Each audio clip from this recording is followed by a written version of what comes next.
Hey, you guys, I want to give you guys a simple tool in moving forward with your life from this second on.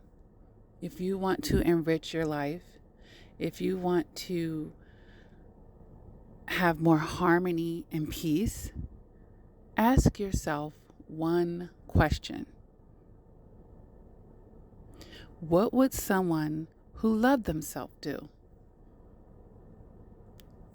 Pretty simple, right?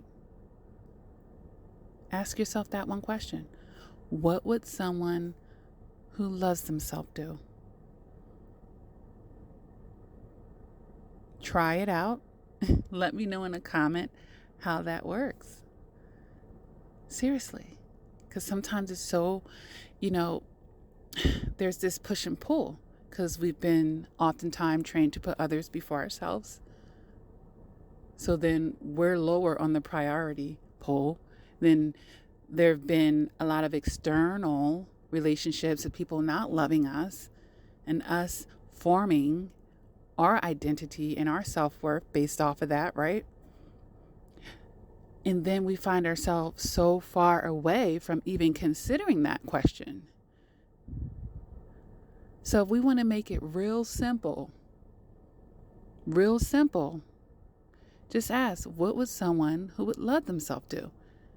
And this is why in coaching sessions, I'd be like, is this the advice that you would give the people that you care about?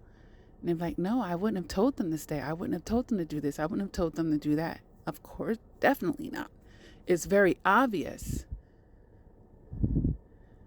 But then that shines a light on the lack of self-love in protecting yourself and being a friend to yourself, you guys.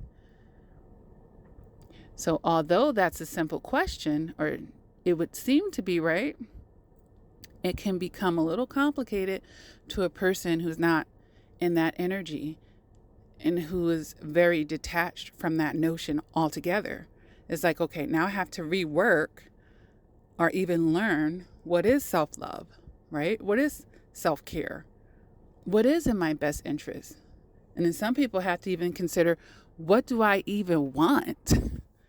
You're not even thinking on that because it's all about what other people want, as we're drowning oftentimes to try to keep them in our life or try to please them or try to be accepted by them.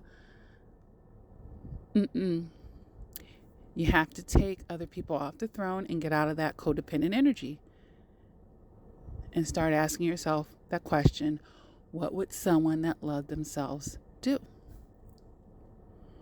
And if you have, confusion on what love is, then that's where you need to be seeking the wisdom. And then what is self-love? I hope that this blesses someone. It's very simple. What would someone that loves themselves do?